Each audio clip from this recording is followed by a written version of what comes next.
Good morning, Rob, and welcome to another episode of Laneway Talks. How are you? I'm good, thanks, Vince.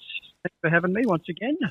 How are you? I'm very good, thanks. So I thought what I'd start off with today is a lesson on finance for artists. Okay. All right, so we're going to do a 101 in finance and just some straightforward facts and procedures that you need to follow to have the other side of the business, which is the administration. So I'd like to start off with, basically how to run a business, because we've spoken about this before, that being an artist, you're an entrepreneur and you are therefore got a business that you're running, and that business is to sell music to the public. So I think you need to start with a real budget when you're, starting out. And I probably would qualify all this by saying, I think you really got to think about being a business when you probably reach a pulling capacity, or pulling 800 punters to gig. So when you can pull 500 to 800 punters to a gig, you're now starting to be a real business, and you need to organise yourself, because your creative career will only be as successful as your finance career. And there is no boundaries between whether you're independent or whether you're with a major. Okay? Yep. All right. As I have my cup of tea. Cup of tea? Yeah, got mine.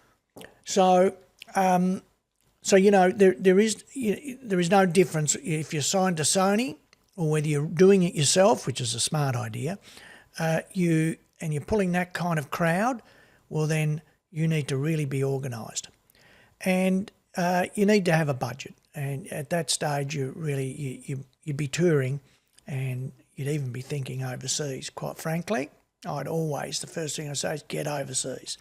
So, what we need is a few definitions before we get to what a revenue statement is, but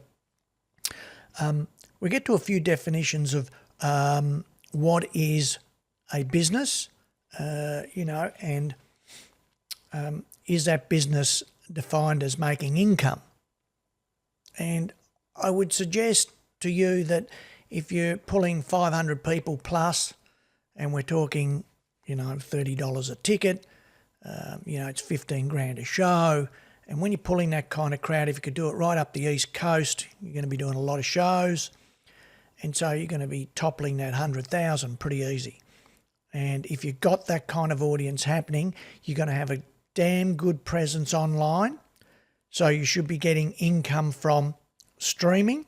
We don't want to hear the shouts out there that's nickels and dimes. You do have, other avenues, Laneway Red, Bandcamp, those kind of things. But you need to promote those. And you have your publishing, you have your PPCA, public performance, and you have if you're pushing it hard enough, developing your YouTube and your Facebook pages, which should be earning you income, and quite significant income if you can get that audience happening. So we say, what's the definition of a business? So if you intend to either live off income, say in this case we're going to talk music, live off income, or the intention is to conduct your business for income, then it's income for tax purposes. And one thing that correlates to that, which a lot of artists I deal with fail to comprehend, is that if you are claiming tax deductions for your musical equipment in any shape or form, you've already ticked the box, I'm earning an income. So anything, even if you only got $150 from streaming or any other source from that music, you then need to declare that income, because you cannot claim a deduction and then not claim any form of income that is directly related to music. Okay. All right? You're aware of all that anyway, aren't you? Have been for quite a while. That's right. So, in Australia, we have a couple of definitions on when you become, let's call it an ABN business and a non-ABN business. So if you're earning less than $75,000 per annum, you can do one of two things. You could be a sole income earner and then declare your income at the end of the year, and you pay on that income as you would if you were getting it weekly working somewhere, just on a yearly basis. Or you can claim an ABN number which is non-GST registered, so you don't have the added administration costs of having to report for GST. Now that's $75,000 or less. As soon as you hit $75,000, firstly, you're going to have an ABN. That's number one. And number two, you're going to be GST registered. Of course, under the $75,000, it's very difficult to do a gig where you can get paid, where the venue will want to pay you without an ABN number, because they've got their issues with reporting. Okay, unless I suppose it's a cash gig. We shouldn't really talk about that. So, with an ABN, so as soon as you hit 75,000, you then need to register that ABN for GST. And you need to pay that GST if you're earning that, whether you do it on a monthly or quarterly basis. You need to pay that by the 21st of the next month. Each of the following months, GST paid is, now, as we know, anything that you are spending money on, in most instances, will have GST on it. If you're buying musical equipment or, paying organisations for, parts of the gig or whatever, they're most likely going to have GST in them. And that GST is claimable as a deduction to you. Yeah. And that goes up against, as you know, Rob, against GST that you have collected if you're GST registered. So if I had, I'll use a simple example, $100, I charged $100 and I'm GST registered, I charge $110 to include the GST. I then say I've got $90 worth of costs, so I paid $9, all simplified, but it's usually 1.1, $9 of GST. I would only owe the tax office $1. So $10 is what we collected, $10 is what we collected, $9 is what we paid. So therefore, we have $1 that we owe. So that's the basics there. Now, if we go to doing a revenue statement or an income statement, we have revenue which we've earned. So if we've just done a run of 5 gigs, we've earned $50,000, 50,000 revenue in gross terms. Then you have your costs that you're going to apply to that. So if we had $45,000 in costs, therefore it's 50,000 less 45, we have a net of 5. Now let's go back to our situation. Let's say that was for the full year to simplify things. Okay. And we say, right, we're not GST registered, so we can't claim any GST that we paid out on any of those $45,000 worth of costs because we're not GST registered. So we just take it, but we can apply all of that to income tax. So we still get $45,000 as deduction for income tax. The $5,000, what would you owe on that, Rob? If we're not a company, we're not registered for GST, we're an individual. If we had it, we could have had an ABN with no GST. We will owe income tax on the individual income tax schedule payable on $5,000. Now, there's a threshold. You don't pay any income tax until you earn 18,000. It's around 18,000. Might be, give or take a bit. So you don't pay any income tax on that. Okay. Yep. Now, then what happens is, if that was our only income for the year, could be on unemployment benefits because you can't live on $5,000, but $5,000 would be tax free. So that becomes tax free, and off we go. Now, if that was $50,000 profit, I don't know, we turned over $250,000, come out of it with all costs, we got $50,000 profit. Then we would say, right, well, we're over the $18,000 tax-free threshold as an individual, but because we earned over $75,000, we must be GST registered, moved to another level. But you can still claim that as an individual, but I would suggest to you you'd be paying in the order of 32 cents in the dollar. So if you were looking long term, you would be better off to register a company. Usually costs you about $500 if you do it yourself, $400 via the ATSIC website. If you get someone to do it for you, it'll cost you $1,000 or more. If you get ripped off, it'll cost you $2,000. So let's think $500. And now this is all in Australia, of course, folks. This is an Australian situation. You would then register that company and you would pay 27.5% tax, a lower tax. If we made 100,000, we'd be up in the, 36 cents in the dollar. And therefore, we're still better off having a company. A few things that come, you can do a tax return yourself for a company, a little bit more complicated, but, you go to your H&R blocks and all that, it might only cost you $500, all right? If you go to a tax accountant, it might cost you $2,000. Yes, it does.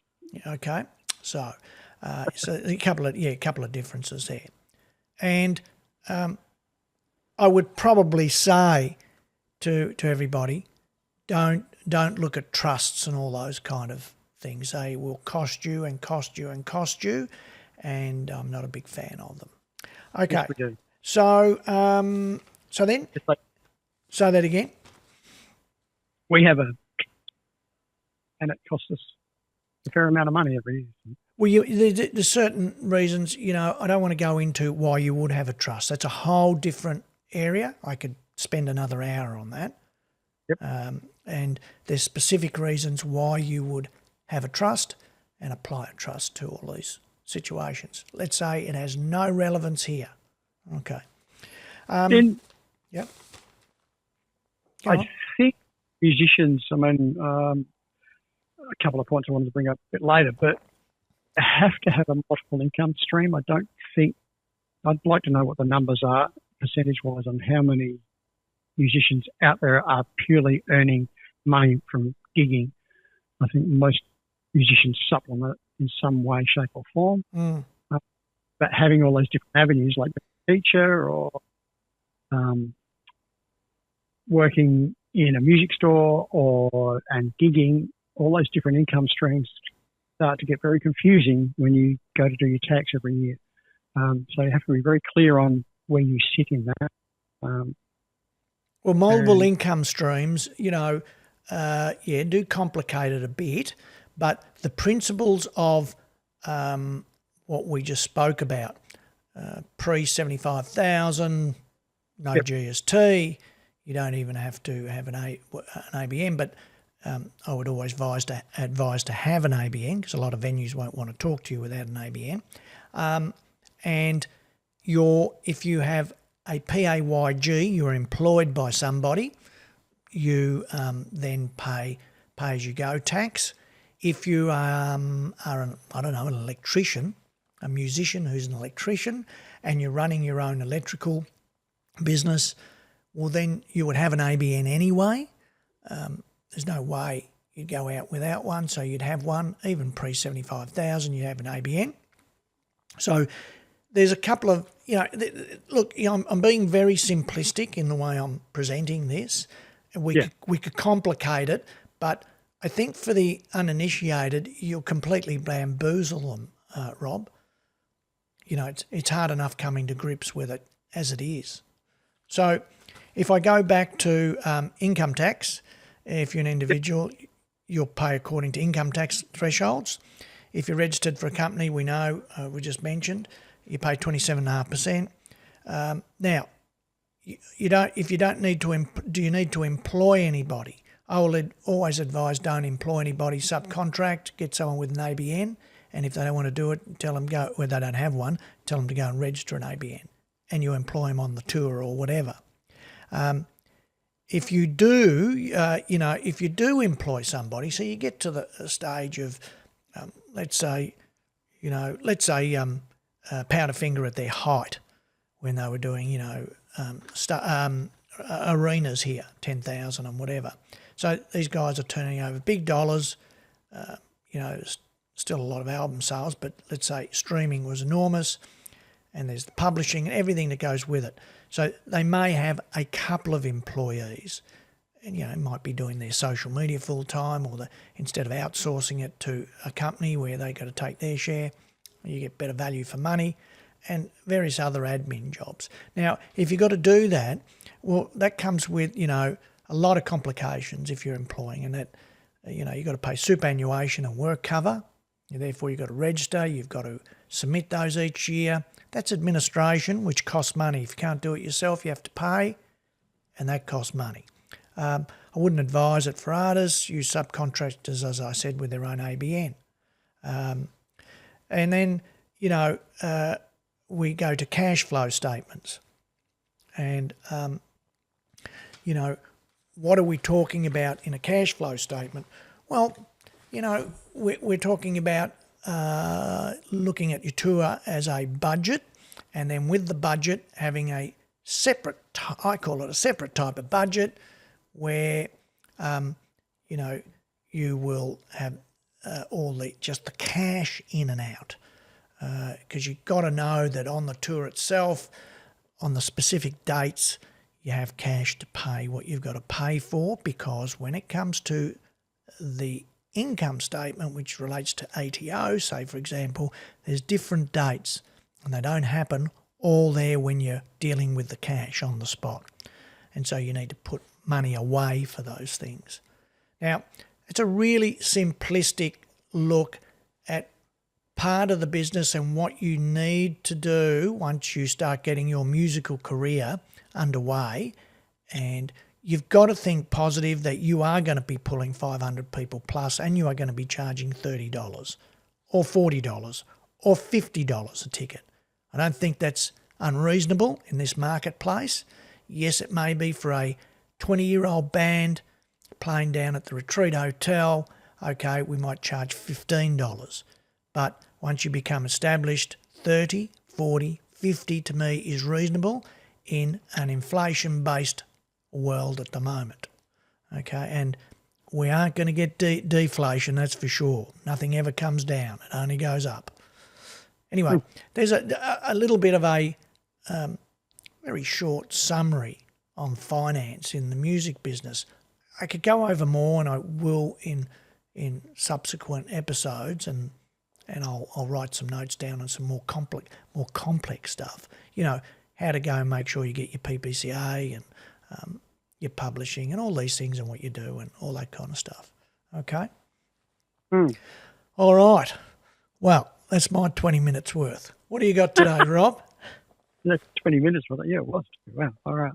Okay, I've got to wake up now because all that stuff bores me to tears. But well, it will bore most people, won't it? And look, it's good you say that, Rob, because it is. I don't find it boring, but I have a finance background, but so look, I know it sounds like nerdy, but I do enjoy it, and it has to be done. It is part of the business.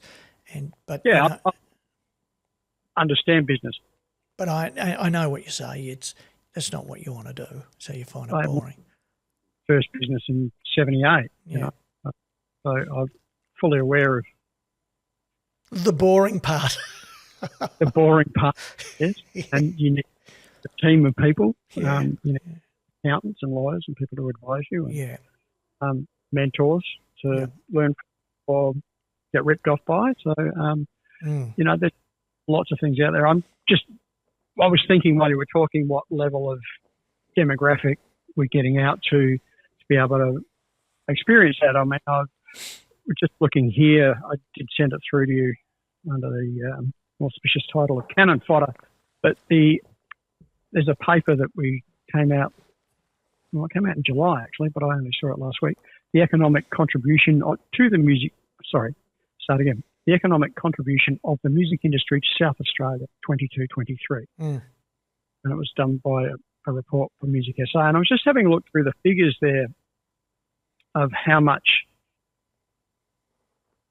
money is generated.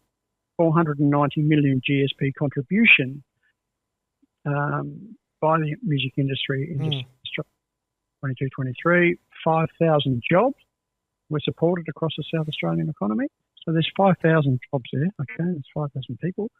For every dollar contributed directly to the music industry, an additional $1.50 is contributed to GSP from flow-on effects. Okay. Now I'm looking at, just considering what you're talking about.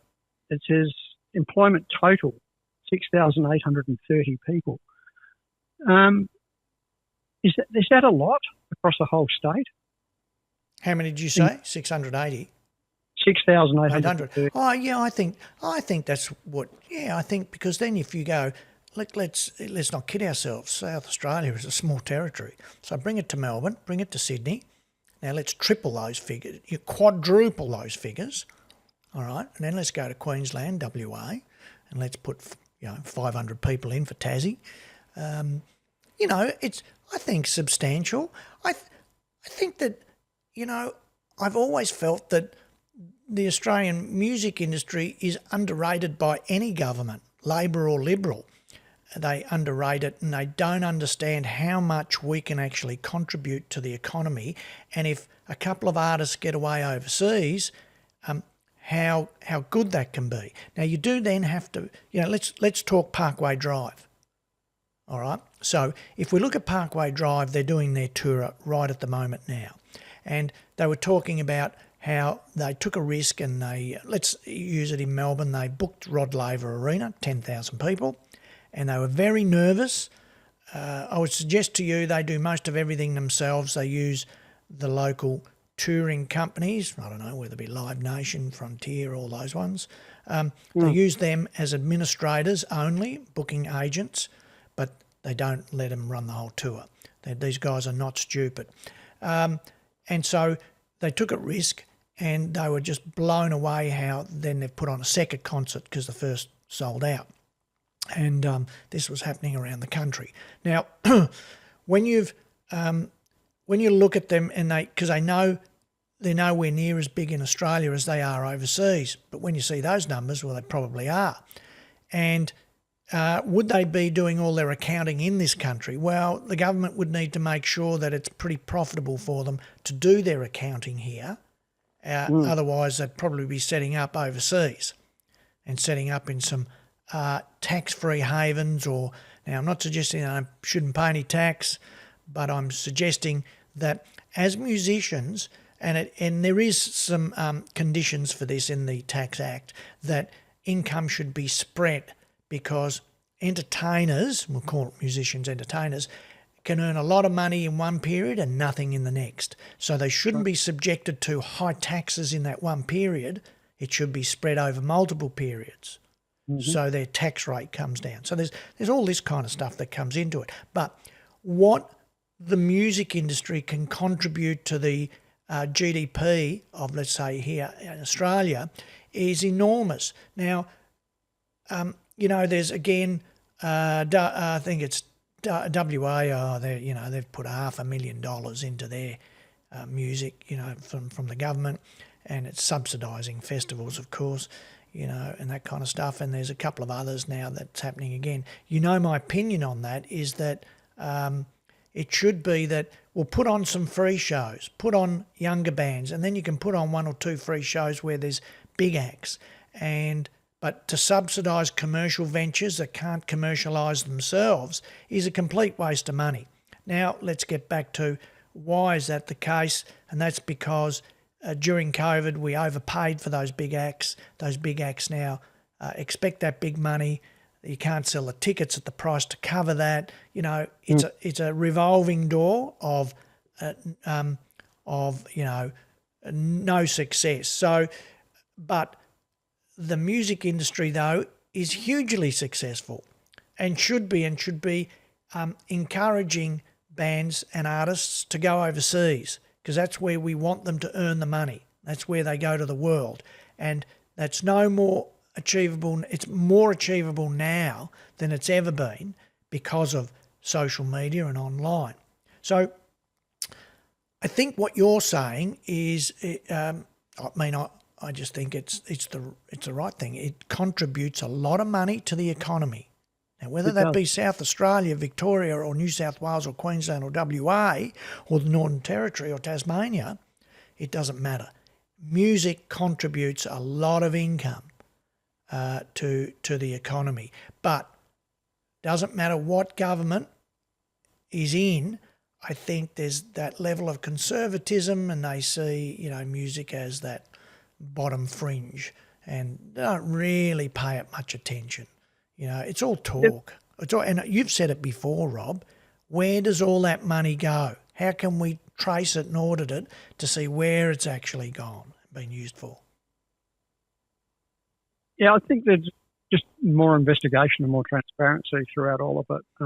But even thinking back to what you were talking about, when I had to experience like going on the road and touring, we had management and a management company, a booking agent, and all of those people that looked after us and did all of that and took care of that, because we mainly focused on playing the music. So we had a team of people that took their cut, of course, and at the end of the work, we were getting paid a wage, but we were the ones doing all the work. But we had, 5 crew, we had an 8-ton truck, full production that we owned, and we're paying off.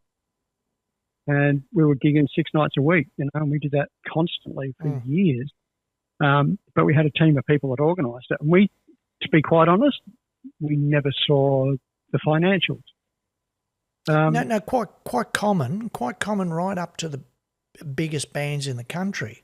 I've got plenty of examples which I can never discuss here because I'm never going to. From a musician's perspective, what you're talking about, it's great and to know, but whether it's relevant in the size, like trying to pull 500 to 800, we were doing that. I don't. Sorry, you'll never get me to agree. There's a lot of bands pulling 500 people. You're just not in the know with those bands, and they're doing it. No, I'm not saying that there isn't, but because we were doing that as well. There's, when you're popular and things are happening and you're touring, and you're playing in the rooms that have that amount of people. I'm talking here and now, but and we're making a lot of money back then. But as far as individually, that money that you drew at the end of the week was just paid in a wage. It wasn't actually. But once again, we know the business is quite unprofessional, and that's why I bring up things like this, because there needs to be a really good education process in place for the administration and finance behind the music. You can't allow it to just go to people. Unfortunately, if you don't have that education in this side of the business, administration, finance, you're most likely going to get ripped off. There's big chances it will happen. So that's why I bring it up.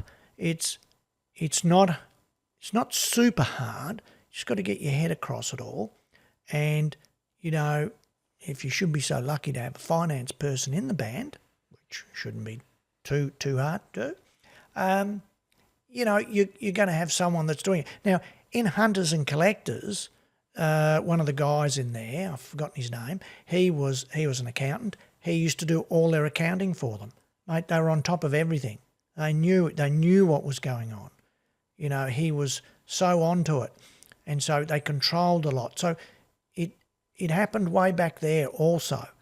And it can happen. It's just really important to know that there's an administration and finance behind your career that needs to be looked at and taken really seriously. Yeah, I completely agree. But as I said, But didn't you say you don't know how relevant it is for musicians? I'm going to push you on that. You said it. Well, I don't know that it's really relevant, Vince, because who's going to be in that position to do that? Well, there are plenty of acts who I think are in that position. okay, sure. Well, it's just a difference of opinion, isn't it? Well, just as I said, it has to come back to the demographic that you're talking about, because there's so many different levels that you're talking about. These young kids coming through, can earn huge dollars online. If they're sparking their social media and they're getting millions of hits, I mean, there's real money in that, real money that flows through your socials. You just got to make sure you collect it. That's for sure. Okay, well that's a whole other area to discuss. It is, and they're probably pretty good with it, because they're so good at social media. I've had to learn it and push myself, and it's complicated. It can get quite complicated too, but they're right across it as young people, I think. Anyway, all right, over to you, Rob. Yeah, I mean, as I said, I've read that report. I've been reading that report, and it was difficult to sort of get through because it's very boring. But what I did put up in a YouTube short was just a thing about advocacy, and the chat from Laneway, episode 20, which is about 6 or 7 episodes ago. Mm-hmm. And because I sit there and transcribe what we do every week, and then I sort of analyse the bullet points that come through, and advocacy came up, and what we're doing now is under that label of advocacy, which allows individuals to have their voices heard in the public sphere, so attracting attention from politicians, the media, and high-profile individuals around the world. Mm-hmm. All individuals are able to spotlight their perspective in the wider community and act as a catalyst for change, which I think is one thing that we are advocating for here on Laneway, being more educated and more aware of what you're doing across your given art form. Without advocacy, many voices will remain silent. So that's what you're trying to do, even down to the learning how to do your tax and understand what's going on with your income. Have a voice to speak out and go, hey, what's happening with the money? I hate myself, that's a good thing. So we're advocating for that. If we didn't have advocates, we would miss out on critical support from many important issues. So we, based on that conversation, believe that developing strong advocacy organisations for musicians is an important need, which comes back to the organisations I was looking at that contributed to this report. And there's a whole list of venues, artist management, and it's quite fascinating to see how many people are involved in all of this.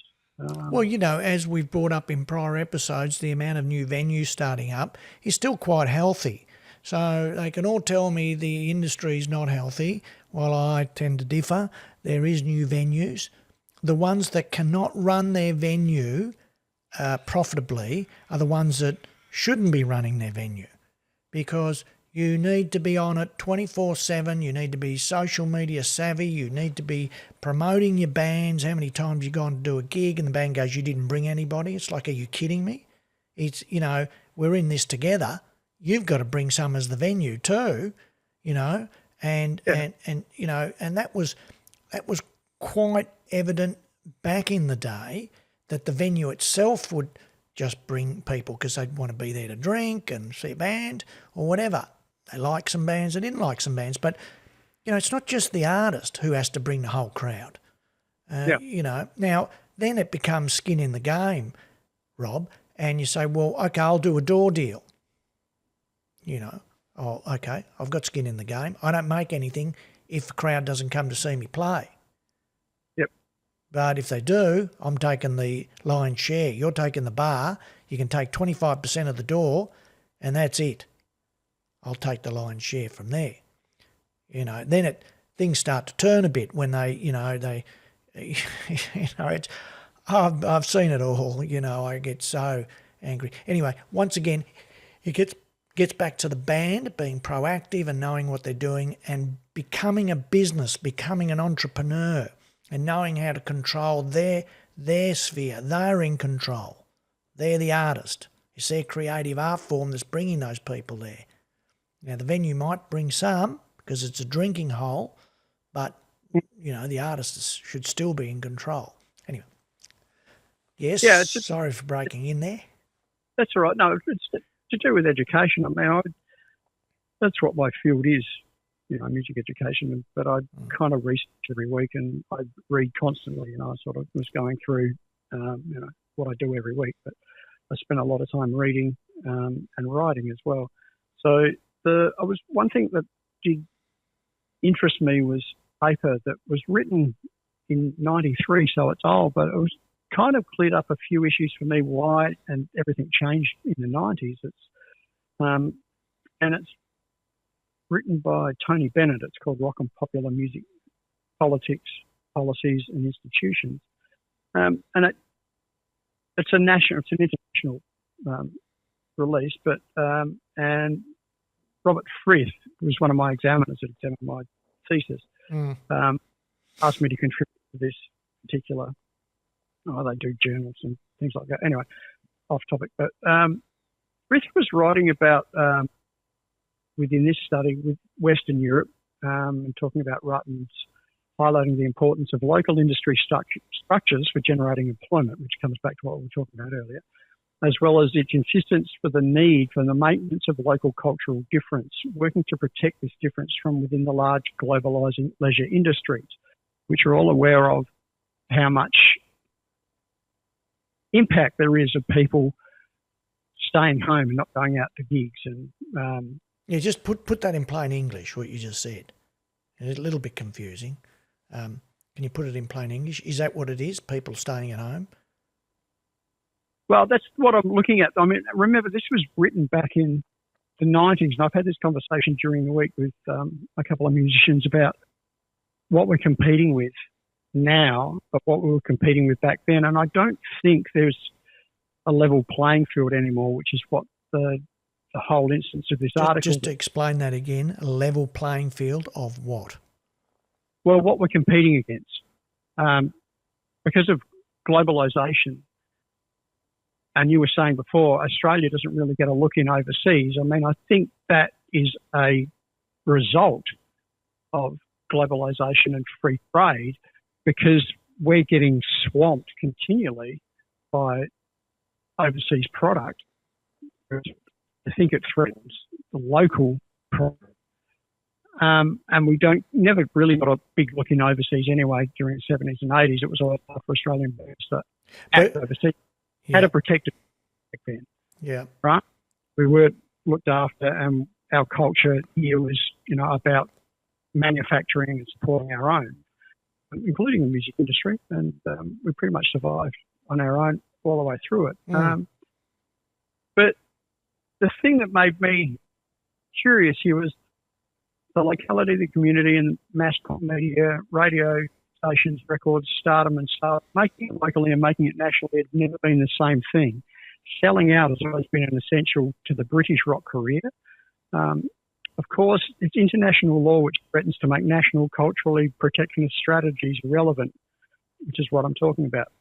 Increasingly, the music industry is realising that the product it actually sells is not an object, as in tapes, records and CDs, but copying and performing rights. And I think that was written in 93, and I was sort of predicting the future, that we're not actually selling tapes, records or CDs, which is our product. You're selling, copying and performing rights. And it goes on to say, which is interestingly, two smaller countries such as Australia are recognising that the point at which government intervention needs to occur is not through the regulation of the production or distribution, but in drafting of national and international legal and trade agreements, which is the point I was making previously. Yeah, okay. Yeah, that makes sense. Multiply with the increase of technological options for recording and for playing back copyright lyrics and sounds. So the need for international agreements becomes more urgent. it is perhaps ironic that this issue should be raised from within an account of the American music industry, given the place the Americans occupy with the demonologies of globalization. America, you said last week, America sneezes and we catch a cold. I mean, that's essentially what they're saying there. The influence of the American music industry trying to control. One thing that it doesn't put a spanner in your works for what you're talking about here, the word globalisation, puts a spanner in the works for globalisation on a manufacturing basis, is that the last 4 years has seen a huge swift away from globalisation, and we are in a transition period now where America and Europe are realising this too, that they're held to ransom by China, and they're all rapidly and they're scurrying to try and build local industry. Well, it's that, I don't know how that's going to work, but anyway, it doesn't apply to us in the music business because, as you said, it's all in the cloud, so to speak, copyright, royalties, whatever. It is. I mean, as I said, what I was reading there is written in 93, so that's sort of, that was all, because they brought up GATT, which was the government, and the problem with the national law is bargaining chip for the agreements about the mythical level playing field, which is brought up so continuously and chimerically pursued by the GATT talks over the last 5 years. Now, the GATT was replaced in 95, and I did send myself something, but it was why I'm actually saying, the reason I brought that up is because when we look at that was a prediction of what was going to happen. It actually happened, and now that whole problem is another one that we face, and it's interesting that they were writing about it then, but not a lot of people, I don't think, were aware of it. But the other thing is, consumers of music, and it twigged me this morning when I was reading that because I was reading another Robert Frith article, but and it takes me back to Ian Pace, the drummer from Deep Purple. There was an interview done by Ken McCaleb, an October 2020 edition of Modern Drummer. And Pace says about, Deep Purple's success and compares their approach to achieving this with that of today's rock musicians, And Pace answered by saying, you must approach it the same way we did. You're doing something with your pals because you're having fun. The only reason that kids get together to form a band because they're having fun. The concept of it becoming something more, you cannot worry about that. We didn't. But there seems to be a whole generational thing against live music now. People are watching their music, not listening to it. And where are the new virtuosos? The idea of taking a solo is alien. So that's different today. If you go chasing success, you're probably not going to get it. Success is one of those things. There is some qualifications in that. And you and me have been talking about it for episodes and episodes where if you plan and you are persistent, you can have a level of a success. Now, go back to what he said. I don't disagree with what he said.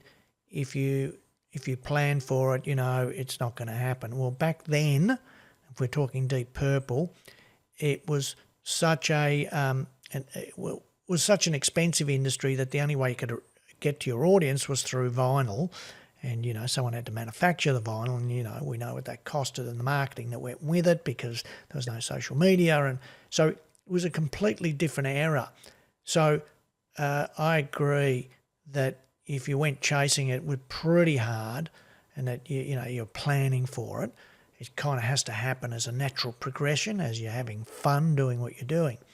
I think today that's different, that you can plan and you can be persistent. If you're persistent and you plan, you can have a level of success. It is achievable a lot easier to a level. Where's that level? That could be, I don't know, pulling 500 people to a gig, and that's it. That's all you're going to get to. All right? But I think you can get there, and it just takes a real smart operator as an artist or a band. But I don't disagree with what he said. You have to have that. you got to start with the enjoyment. What are you even playing an instrument for? To enjoy the music. That's what I mean. Yeah, it starts from there. Yeah. So I'm not going to disagree with you on it. To finish off on what Pace said, he goes, success is one of those things where you walk along the street and it taps your shoulder. It's crept up behind you, and there it is. If you go chasing it, you'll never be able to run fast enough. Yeah. There was a unique set of circumstances. I mean, I'd note that, not just musical, but socioeconomic and political. It's still the same today that really create the environment in which pub rock then flourished. But, how I still refer to it as pub rock now because we play music in pubs. There's also a lot of absence back then of competing interests. I mean, that's what I was talking about now. It's not a level playing field because we're competing against very different online gaming, Foxtel, YouTube, which other thing, Netflix, TikTok. Yeah, it's interesting you say TikTok. I put up my second post on TikTok ever last week, and I had a look this morning. It's had like 1,100 views. That's fantastic, mate. That you're growing. And that was a Laneway Talks one. Fantastic. Promoting Laneway Talks. Rob, you know as well as me how many people you talk to in our age bracket, and they are TikTok and piece of garbage and all that. It's another form of marketing, and don't discount it. And you've just seen the results from it. I know, it was virtually instant. I put one up last night, and I looked this morning. It's got 630 views, in less than 20. You can see it's just another part of your marketing tools, and you've got to be there. Yeah, and the YouTube shorts, I get around the 500 for those for the drumming demonstration one. Well, I nearly got very excited. You sent me a Rudiments little text message, and I'm not kidding. I got a bit closer, Rob. I went, drop everything now, Vince, and get on your drums and do this, because you did it at 80 beats per second, and I actually could do that one because it was slow. So I go, and I saw you playing it, and I go, I can do that. And, in my present condition of not being practiced. And I went, that's how powerful they are, Rob. They are. They're good. I sent that out to a few drummer friends of mine. Have you got the book Stick Control by George Borenstein? Do you know that book? Well, I don't know. I've got quite a few there. I don't know. It's the grey cover one. Yeah, I'm sure I had it. You had a look at it when you were at my place, didn't you? Stick Control. Yeah, that's what I did with the date of that. And there's all those sticking variations. So that's on my YouTube channel. Please subscribe. Rob's Drum Shed, where you can just click the play along and it will play the rhythm for you, and you can just sit there and go through all the different sticking, And that particular rhythm I've noticed, when I teach, because I'm looking at Deep Purple, Space Truckin' or John Bonham, whether it's rock and roll or Kashmir, and the other one is Hendrix, Mick Mitchell, the one to watch. All of those things from Stick Control are really in all of those pieces, in all of those wonderful fills, and they all show up. Whether it's Bill Ward from Black Sabbath and the one I used to like, Rob. The one you go, it's 2-2-2-2, 2-2-2-2-2-2-2-2, right? And I used to, when I used to practice a lot, I used to do that so well to get my rolls going. As in 2 beats on each drum? No, 2 beats on each stick. So left 2-2, right 2-2, left 2-2. And I used to do that to get doubles. If you call it double. Yeah, and I used to do that to get my rolls happening. So you go as fast as you could, and that used to really improve my rolls. Yep. Yeah, just fantastic, Yeah, double stroke rolls. The next rudiment after a single stroke roll, which once again, if you have a look in Stone's Stick Control, it's the third exercise on the first page. Right. You go from 6, which is right, left, right, left. But I think your message, how powerful that was, it just about got me there. I'll keep sending it. Yeah, that's the power, and that's how powerful too certain things are. In that you send it as a message, and if you've got enough, sending out those text messages like that can be quite powerful. Also, it does show you across the medium of social media, and that becomes a social media tool. That sending it like that is so personal that I could put it up and go, right, I got to do that. Yep. You know, I think that, again, you know, we started 25 eps ago here, and I think one of two of your complaints were that, you know, you only had the 97 subscribe. Well, I don't know whether it was 97 or, you know, 90. And I thought, yeah, if you were to keep this going, that is going to grow exponentially. And I reckon that's happening, isn't it? Yeah, I'm up to 99, so I'm really hoping to get that 100 subscriber in the next couple of days. Yeah. And then I'll do a massive campaign of thank yous. Well, and that's really important too. It is. And, you know, but that is there. It's growing. Imagine when that gets to 1,000. Yeah, well, I did notice that I had a look at this Laneway Talks, the video episode we did last week, and I was really, really impressed with how many views it's had. How many views has it had? It was 900. Oh, fantastic. In a week. Yeah, fantastic. So it's, it can happen, Rob. It can happen. But underneath it, you know, the Laneway subscribers that you've got, you know, I think there were 41,000 last week. It's up over to 42,500 this week. So, you know, that's great, the reach that Laneway has as well. And I think people out there listening, Laneway music has got a really good reach and really good presence on social. So we bang on about it, you bang on about it, I bang on about it every week. It's very important to do that, but to also support what we're doing so everybody that's on board can get a benefit from it. And I'm getting that as well. So, you know, thank you for that.